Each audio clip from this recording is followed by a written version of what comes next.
soir, le thème que le Seigneur a mis sur mon cœur, c'est un message simple, mais c'est un message qui peut booster ta foi. C'est la puissance du nom de Jésus. Qui croit qu'il y a de la puissance dans le nom de Jésus? Amen, c'est déjà un bon départ, alléluia. On va lire ensemble dans 2 Timothée 2, verset 8. 2 Timothée 2, verset 8, j'aime beaucoup l'épître à Timothée, parce qu'il était jeune pasteur de l'église d'Éphèse et je me retrouve un petit peu en lui, alléluia, vous voyez? Ça me fait du bien. Voilà ce que l'apôtre Paul va dire à son fils spirituel. Il lui dit, souviens-toi de Jésus-Christ, issu de la postérité de David, ressuscité des morts selon mon évangile. Amen. J'ai été marqué par le Saint-Esprit de cette parole que l'apôtre Paul donne à Timothée. Il lui dit, souviens-toi de Jésus-Christ. Est-ce que vous pensez qu'on peut oublier Jésus? Et pourtant si. S'il dit à un pasteur, souviens-toi de Jésus, c'est qu'on peut oublier Jésus.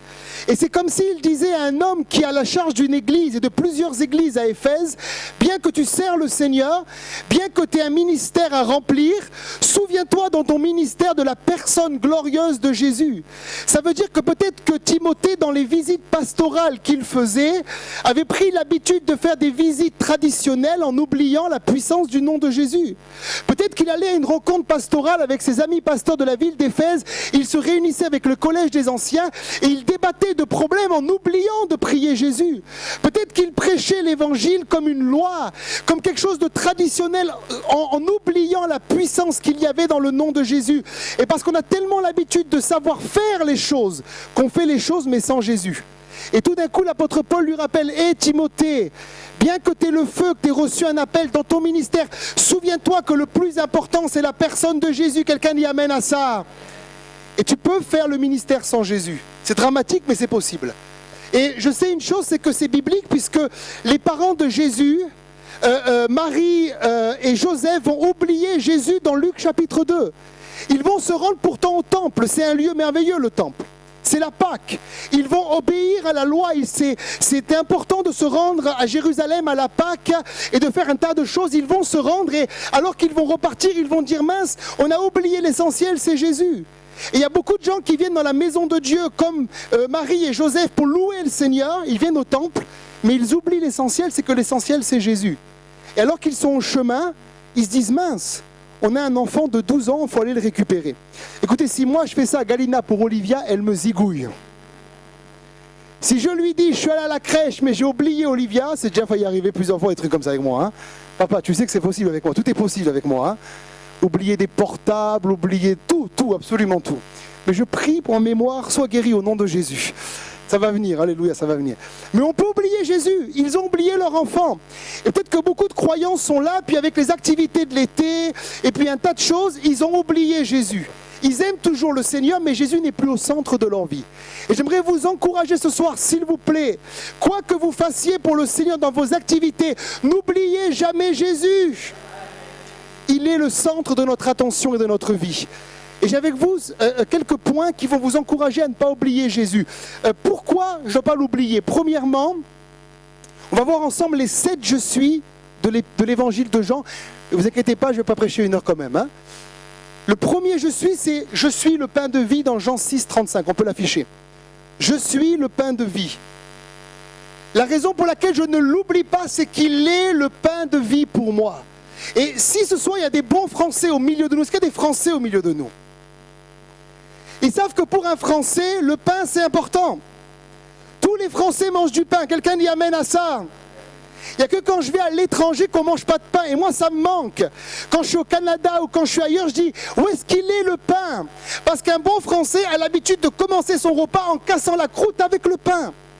Parce que le pain c'est quelque chose qui te rassasie. Quand tu manges du pain, tu n'as plus faim. Souvent, je dis à mon épouse, quand on va au restaurant, écoute-moi bien, t'as faim, je te connais, t'as un petit estomac. Surtout, ne commence pas à manger du pain, je vais payer le repas pour rien sinon. Parce qu'elle mange le pain, puis arrive à l'entrée, elle a plus faim, c'est moi qui mange tout après, et qui prend les kilos. Parce que bien souvent, le pain, ça nous rassasie. Et d'ailleurs, en prison, à l'époque, plus maintenant, heureusement, on donnait aux prisonniers du pain et de l'eau. À Rome, on donnait du pain et des jeux. Parce que le pain suffisait à rassasier la personne physiquement et à tenir bon. Lorsque Jésus a nourri 5000 hommes, sans compter les femmes et les enfants, il les a nourris avec du pain et des poissons, mais du pain. Le pain, c'est quelque chose de tellement important, de tellement élémentaire. Et j'aimerais dire à quelqu'un ce soir, peut-être que tu as oublié Jésus, parce que tu as oublié que Jésus, pour toi, c'est le pain de vie. C'est celui qui te rassasie. C'est celui qui te donne à manger. Oh, qu'est-ce que j'aime les bons plats préparés par mon épouse. Mais j'aime tellement mieux le plat succulent que Dieu me donne à chaque fois que je m'approche de la personne de Jésus. C'est quelque chose d'extraordinaire. Alors peut-être quelqu'un me dit, bon, il est sympa le prédicateur, mais comment on fait à manger Jésus? À chaque fois que tu manges la parole de Dieu, tu manges le pain qui est Jésus. Regardez bien ce que va dire Jésus. Il va dire lui-même dans Jean 1, verset 14, Jean 1, verset 14, restez avec moi, et la parole a été faite chair et elle a habité parmi nous pleine de grâce et de vérité. Et nous avons contemplé sa gloire, une gloire comme la gloire du Fils unique venu du Père. Je ne prêche pas du cannibalisme ce soir. Je ne dis pas qu'il faut prendre Jésus puis lui mordre comme ça la joue, lui mordre les bras, lui mordre ce que tu veux, c'est impossible. Mais je dis que cette parole, c'est la parole vivante que Dieu a donnée. Jésus est la parole faite chair. Et à chaque fois que tu manges cette parole, que tu prends le temps de rassasier ton âme par cette parole, tu es en train de manger le pain de vie qui est Jésus. Et un chrétien qui mange du pain, c'est un chrétien en bonne santé. Et un chrétien en bonne santé, ça se voit. Un chrétien maigrichon, ça se voit aussi. Hein. Le gars qui est tout comme ça, tu sais, ça fait un peu de la peine. Hein. Mais le gars qui a bien mangé du pain, qui est rassasié, ça se voit aussi, il a Jésus sur son visage. Vous savez, une des manières que Dieu utilise pour voir si quelqu'un a mangé la parole, c'est que dans ses yeux, on voit Jésus. Normalement, dans chaque chrétien, quand tu le regardes dans le blanc de l'œil, lorsqu'il a bien mangé, tu vois Jésus. Ouh! Parce qu'il est le pain de vie. Il veut nous rassasier. Dites amen à ça. Plus fort. Jésus est aussi la lumière du monde. Jean 8, verset 12. C'est le deuxième « je suis » dans l'évangile de Jean. Jésus leur parla de nouveau et dit « je suis la lumière du monde ». Oh, quelqu'un dit amen à ça. Celui qui me suit, c'est une promesse, ne marchera pas dans les ténèbres, mais il aura la lumière de la vie. Quelqu'un dit amen à ça. J'aime ce que Jésus dit. Il ne dit pas qu'il est une lumière, mais il dit qu'il est la lumière du monde. Et il promet que celui qui marche avec lui, en conformité avec sa parole, il ne marchera plus dans les ténèbres, mais il aura dans sa vie quotidienne la lumière de la vie. Vous savez, est-ce que je vais faire un exemple? Manuel Casana, va vite près de la porte, éteins la lumière. Vite, éteins la lumière, vas-y. Éteins la lumière. Ça va, vous allez bien? N'allume pas encore, juste éteins, voilà. Et tout d'un coup, Jésus vient, allume-la. Au moment où Jésus vient, écoutez bien ce que je vous dis, les ténèbres ne peuvent pas rester quand la lumière de Jésus vient. Autant les ténèbres sont obscures, autant la maladie est là, autant le péché est là, autant la malédiction est là. Mais quand la lumière de Jésus vient, les ténèbres fuient devant la lumière. Quelqu'un dit amen. Jésus est la lumière de la vie et c'est la raison pour laquelle il dit que celui qui le suit, il ne marchera pas dans les ténèbres, mais il aura la lumière de la vie. Normalement, un croyant né de nouveau, rempli du Saint-Esprit, lorsqu'il marche, il est porteur de la lumière de Jésus. Et c'est la raison pour laquelle Jésus a dit que vous aussi, en tant que croyants, vous êtes non seulement le sel de la terre, mais aussi la lumière du monde. Vous portez cette lumière avec vous. Quelqu'un dit amen. J'aurais d'autres témoignages à donner pendant les vacances. J'ai vécu plusieurs fois cela où des gens m'ont dit, mais c'est vrai que t'es enjoy, t'es joyeux. Il y a quelque chose qui se passe. Il y a une joie, il y a une paix. Mais moi, je suis rien. C'est juste Jésus en moi. J'ai juste laissé Jésus allumer l'interrupteur. Quelqu'un dit amen à ça. Laisse Jésus allumer l'interrupteur, il va chasser tes ténèbres ce soir. Vous savez, j'ai autre chose à vous dire avant de dire ça, c'est que je me rappelle que ma mère, souvent, t'en souviens qu'elle disait toujours « éteignez la lumière, ça coûte cher ». Elle fait toujours ça, hein. Elle doit manger le cerveau aux petits-enfants avec ça. « Éteignez la lumière, ça coûte cher ». Ça me revient encore, des fois j'ai 31 ans, « éteins la lumière, ça coûte cher ».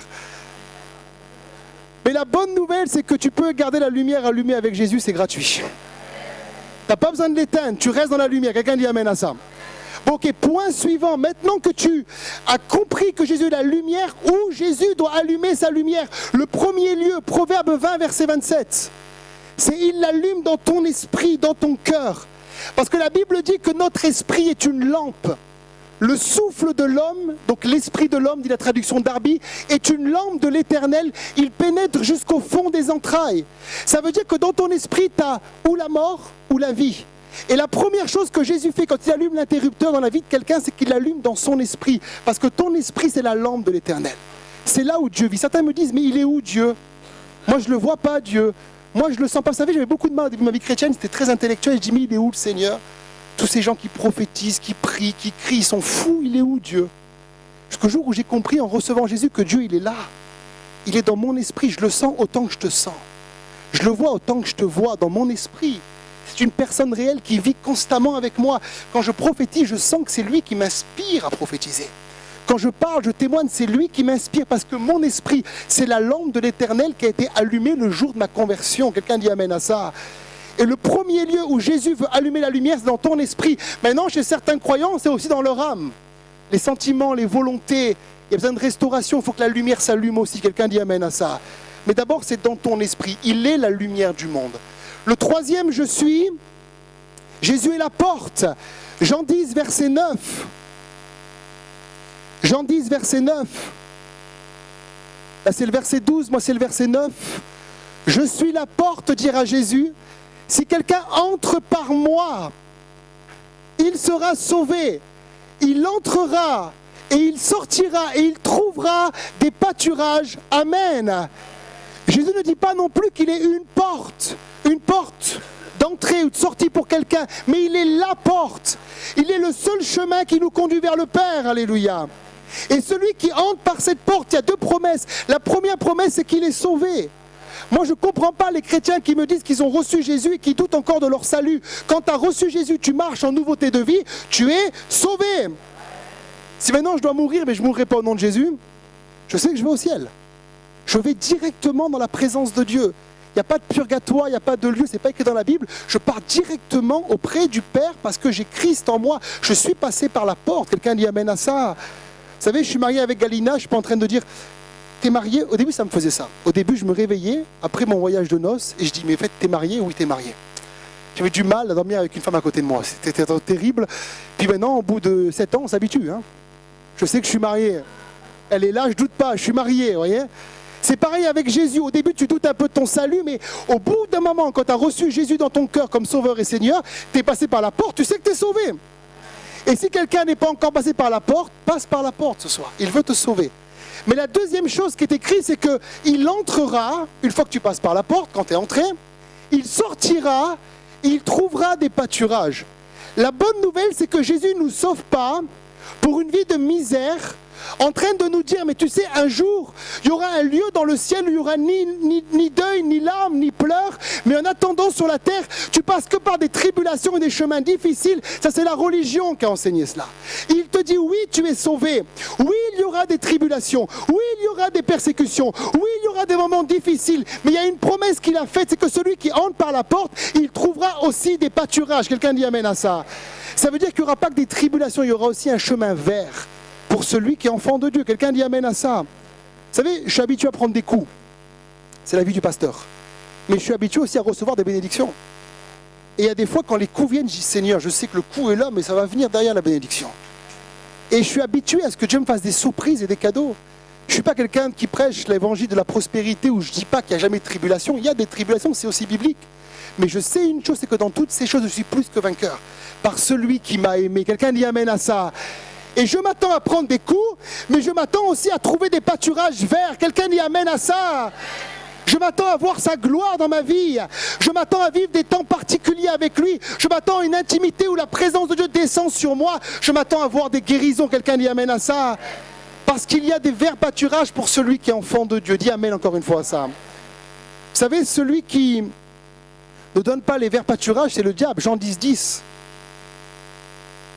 Il est dit, le voleur, lui, ne vient que pour dérober, égorger, détruire. Mais moi, il le répète, je suis venu afin que les brebis aient la vie, qu'elles soient dans l'abondance. Là, il parle des verts pâturages. Qui veut une vie d'abondance ce soir? Jésus l'a promise, alléluia. Vous savez, il y a des gens qui aiment bien les coups et qui aiment bien rester dans les coups, ceux qui restent dans le camp du diable. savez, il y a des gens, vous leur dites, mais tu peux sortir de tes problèmes, Jésus t'aime, Jésus veut te guérir, il veut te délivrer, il veut te sauver, il veut te relever. Puis non, ils sont bien avec l'ennemi, ils sont bien avec celui qui dérobe, qui égorge, qui détruit. C'est tellement triste.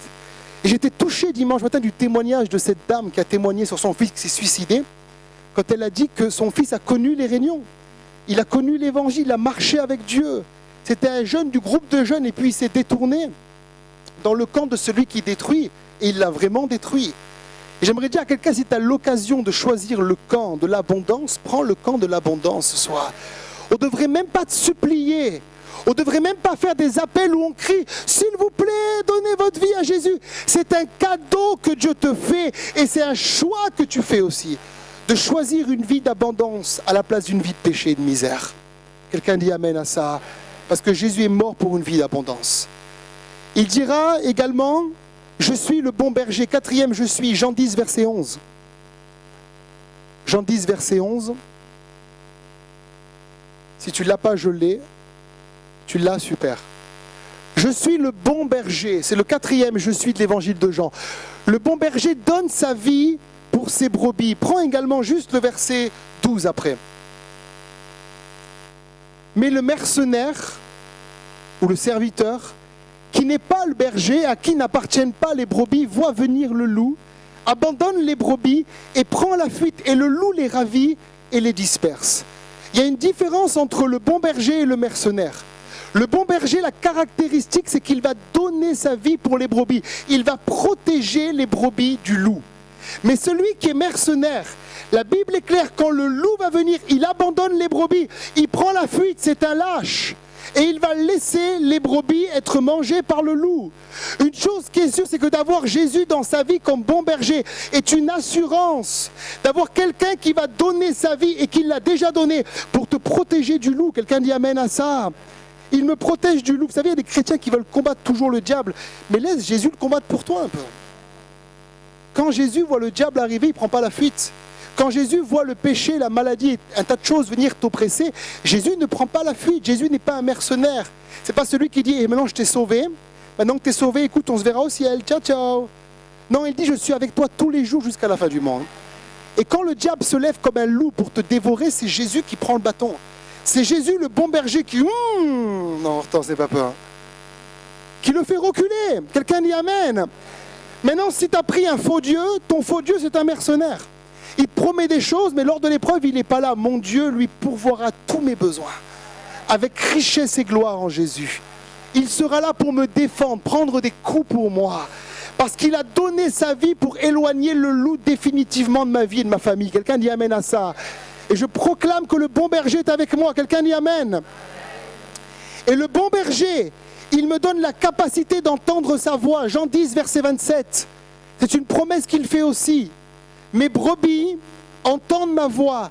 Je les connais et elles me suivent. Il y a quelqu'un qui a fait une expérience sur Internet. Il a mis un faux berger et un vrai berger.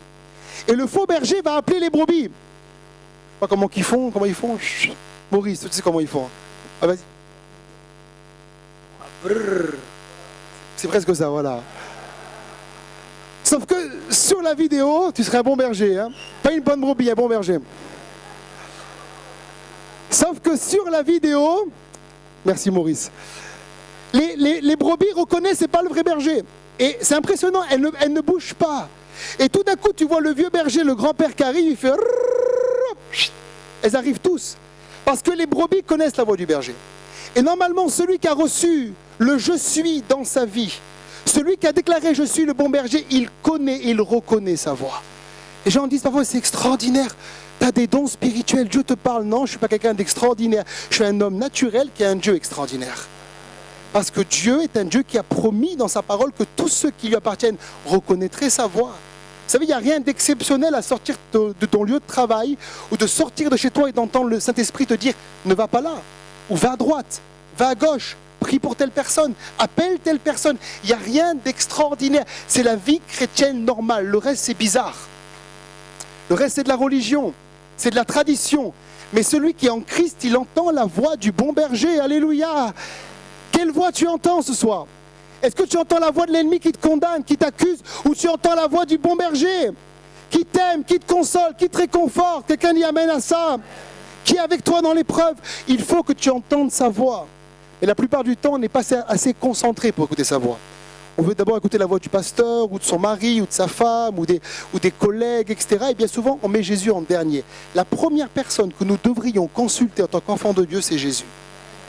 J'ai un problème, je crie à Jésus. Il y a un souci, j'appelle Jésus. J'ai un téléphone rouge. Shotakarabarabasanta. Je parle en langue, je prie, je loue le Seigneur, je prends ma Bible, quelqu'un dit amen à ça. Et si ça ne marche pas, j'appelle le pasteur. Le vieux pasteur, pas le jeune, alléluia. C'est pas vrai. Papa. Tu sais ce qu'il m'a dit la dernière fois? Il m'a dit, Stéphane, tu sais, il m'a dit, plus je fais des visites, plus je prêche, plus je vieillis pas. Le jour où je fais plus rien, je meurs. Alors j'ai dit, écoute, fais des visites, prêche et reste en vie, hein, alléluia. Hein. Ok, je ferme la parenthèse. En tout cas, on peut entendre Jésus. Quelqu'un dit amen à ça.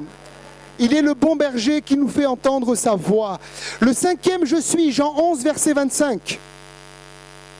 Il va déclarer devant le tombeau de Lazare, je suis la résurrection et la vie. Celui qui croit en moi, dites amen à ça, vivra quand même il serait mort. Vous savez, Jésus aurait pu dire ça et ne rien faire. Il aurait pu dire, je suis la résurrection et la vie, et rester les bras croisés devant le tombeau en disant, un jour il va ressusciter. Non, non seulement il a dit, je suis la résurrection et la vie, mais il l'a prouvé en déclarant à un mort qui était mort depuis 4 jours et qui sentait déjà, Lazare sort. Et Lazare est sorti avec les bandelettes. Il a dit aux disciples, hé, les gars, ne faites pas rien, mais non, déliez-le et laissez-le aller.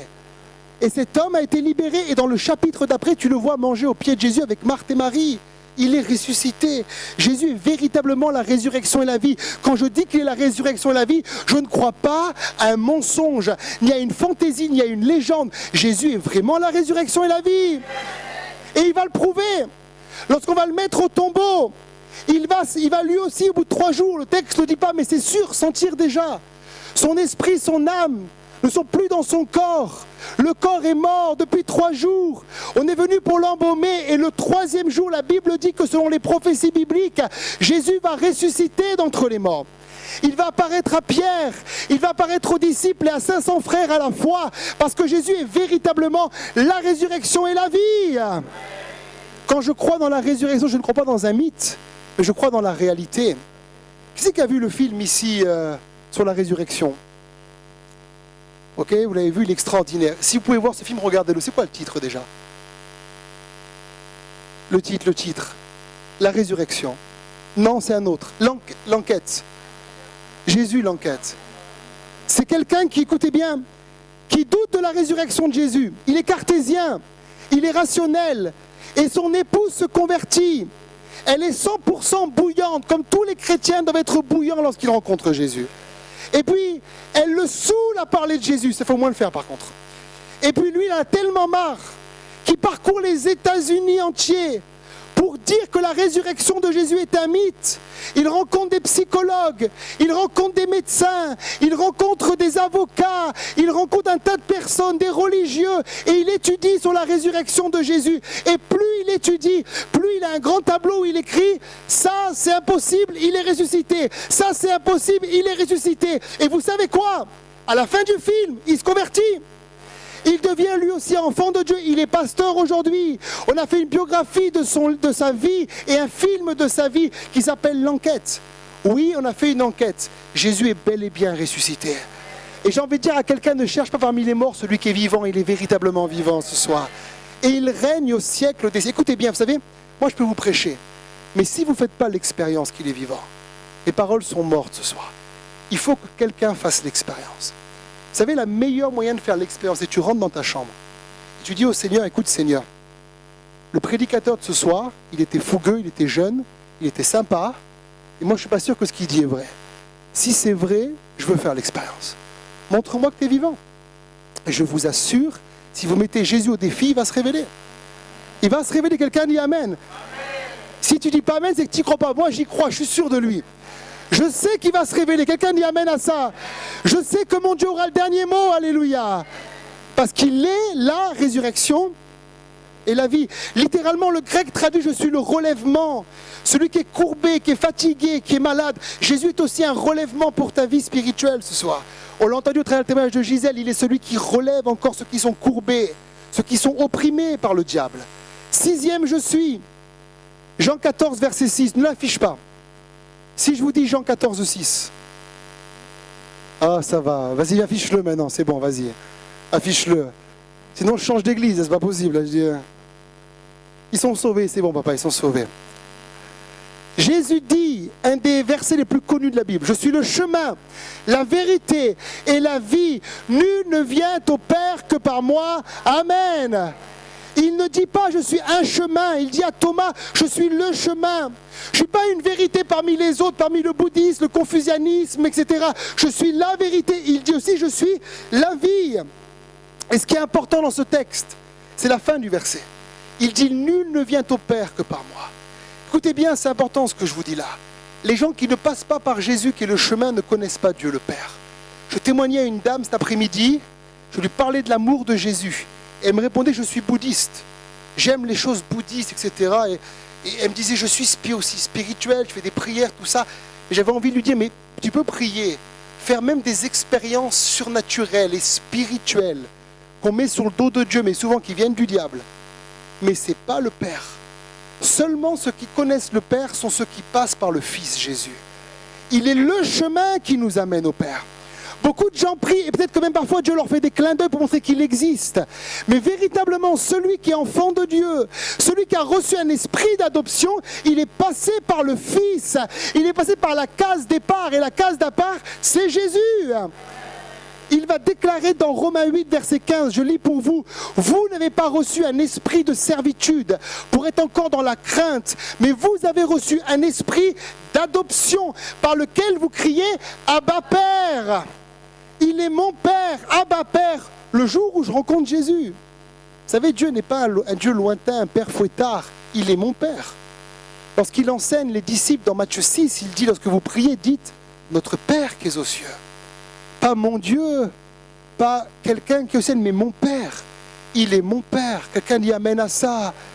Et comme je parle à mon Père physique, je parle à mon Père spirituel. J'ai une relation avec lui. Vous savez, moi, je ne peux pas vous expliquer, je ne suis pas un théologien, la différence entre le bouddhisme, le catholicisme. J'ai quelques comme ça vagues connaissances du bouddhisme, de l'islam, du confucianisme, de l'hindouisme. Peut-être que mon frère Navin, qui est mauricien, connaîtrait mieux que moi l'hindouisme, ou la sœur... Mais une chose qui est sûre, c'est que je sais une chose. Je ne connais pas tous les tenants et les aboutissants. Mais je sais une chose, c'est que quand je prie le Père au nom de Jésus, il se passe quelque chose. Et je sens la présence de Dieu. Je ne peux pas expliquer. Ces gens disent, expliquez-moi la différence. Il n'y a pas vraiment de différence. Quand tu pries, il y a un résultat, l'autre, il n'y a pas de résultat. C'est ça surtout la différence. Quelqu'un dit amen à ça. Je ne rentre pas dans la théologie. Un, c'est une relation, l'autre, c'est un mensonge. Et avec le Père, tu as une relation au travers le Fils. Quelqu'un dit amen.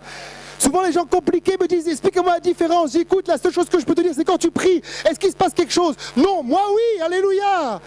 Parce que j'ai une relation avec le Père. Et il y a une assurance dans mon cœur, je connais le Père. Et le jour où je meurs, je vais dans la présence du Père. Parce que j'ai rencontré un jour le Fils qui est Jésus. Quelqu'un dit amen. Je termine, Jean 15, verset 1. Ça va, j'ai endormi personne? Ok, super. Je suis le dernier 7e, je suis de l'évangile de Jean. Le vrai cep est mon Père et le vigneron. Alors qu'est-ce que c'est un cep? Un cep, c'est un tronc.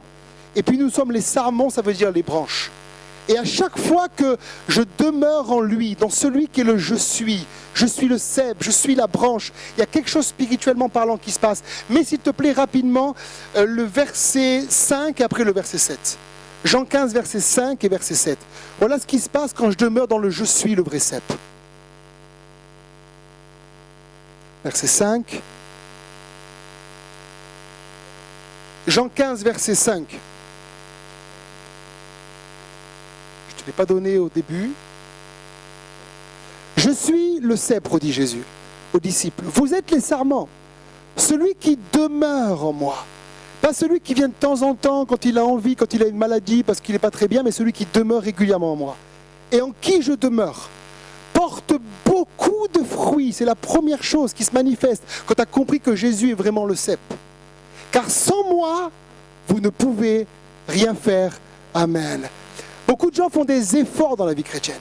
Faut pas que je fasse, faut pas que je touche, pas que je pêche, pas que je mente, pas que je trompe ma femme. Faut que j'aille à l'église, faut que je paye l'offrande, faut que je témoigne aux gens. Écoutez, t'as rien à faire. T'as juste à demeurer. Et quand tu demeures, ces choses sont naturelles. C'est le fruit que tu vas porter. Je suis pas en train de lutter tous les jours contre la colère. Je suis en train de demeurer en Dieu. Et j'ai le fruit de l'esprit qui se manifeste, qui est la maîtrise de soi. Tu demeures en lui. Tu as une relation avec lui. Au lieu d'écouter Skyrock, tu écoutes des louanges dans la voiture le matin. Au lieu de dire des gros mots, tu parles en langue. Alléluia. Au lieu d'écouter tout le temps les infos, tu écoutes des prédications de l'église de la Riviera. Quelqu'un dit Amen. Et qu'est-ce que tu fais? Tu es en train de demeurer, tu demeures. Et puis tu vois le temps qui passe. Et d'un coup, tu as une crise de colère qui vient, mais hop, tu la maîtrises. Alors qu'il y a 6 mois, tu es tombé. Mais c'est encore un peu là quand même. Et puis tu demeures encore, puis 7 mois, 8 mois passent. Et d'un coup, tu dis, mais, hey, cette colère, je ne l'ai plus. Hey, cette violence, je ne l'ai plus. Hey, cette envie de mentir, je ne l'ai plus. Tu n'as rien fait d'exceptionnel, tu as juste demeuré dans la présence de Dieu. Et c'est lui qui porte du fruit au travers de toi. On n'est plus sous la loi, mais on est sous la grâce. Quelqu'un dit Amen à ça. Certains, je vous ai endormi, j'ai l'impression. Non, ça va? Ok. Dernier verset, verset 7. C'est le dernier, écoutez-moi bien, c'est le dernier. Si vous demeurez, verset 7. 7, c'est après 5. Non, c'est une blague, Nadine. Hein, ça va arriver. C'est le fruit de l'esprit, la patience. Merci, Sophie. Et je le lis là, c'est pas grave. Si vous demeurez en moi, dans celui qui est le vrai cep, en tant que sarment, je demeure en lui. Si vous demeurez en moi et que mes paroles demeurent en vous, demandez ce que vous voudrez. Et cela vous sera accordé. Amen. Ça veut dire que normalement, si tu demeures dans celui qui est le cep, tes exaucements de prière, c'est pas juste un exaucement tous les 6 mois. Bien que certains sont longs, il faut persévérer parfois. Mais c'est régulièrement dans ta vie de prière, tu vois la main de Dieu se manifester. Parce que quand tu demeures en lui, qu'est-ce que tu es en train de faire? Quand tu viens dans la présence de Dieu, Dieu dit « Hé, mais je le connais celui-là. C'est le même qui est venu hier à la même heure. Et je le connais, il était là aussi avant-hier. Et aussi avant-hier, c'est quelqu'un qui connaît mon cœur. C'est un ami. Et on ne refuse rien à un ami. Quelqu'un y amène à ça. Et Jésus te donne alors l'exaucement de prière. Certains, c'est la prière du secours. Au secours, Seigneur, une fois de temps en temps quand je suis mal. Alors que tu es appelé à demeurer. Tu demeures. Vous savez, au début, je priais. C'était tellement compliqué de toucher la présence de Dieu. Je priais. Et moi, je lisais des livres sur le réveil. Je dis, mais ils sont fous. Hein. Ils sont fous, c'est pas possible. Et puis après, j'ai commencé à persévérer dans la prière. J'ai demeuré. Et hop, la présence de Dieu venait plus rapidement. Puis j'ai continué à persévérer, puis plus rapidement. Puis j'ai persévéré, puis plus rapidement. Et parfois, quand je rentre dans le temps de prière, j'ai plus ces combats que j'avais il y a 10 ans, 15 ans, 8 ans en arrière, où je devais me concentrer pendant 20 minutes pour trouver Dieu. J'ai appris à demeurer, je rentre, je lui parle, et sa présence descend sur moi. Parce qu'on a une relation. Je ne suis pas quelqu'un d'exceptionnel. J'ai juste compris cette loi spirituelle. Il est mon avocat, je demeure en lui. Je passe du temps avec lui. En cette rentrée, Dieu veut te rafraîchir, peuple de Dieu. Et la question que je te pose, est-ce que tu as oublié Jésus? N'oublie pas Jésus. Il est le grand je suis dans ta vie. Et ce qu'il a commencé, il va l'achever. Je termine en prophétisant sur vos vies. Que toutes ces choses qui ont été bloquées sur vos vies, tout ce que vous attendez, tous vos combats, toutes vos luttes, en cette nouvelle saison, Dieu va faire des choses et des exploits extraordinaires. Il va tout changer. Il va réformer votre vie. Croyez-le dans le nom de Jésus. Il a quelque chose de nouveau pour ma vie. Le vin ancien, il était bon, mais le vin nouveau, il est meilleur. Alléluia. Parce que je suis dans une nouvelle saison où Dieu va agir. Levons-nous dans la présence du Seigneur. Alléluia. My best, my heart, you deserve my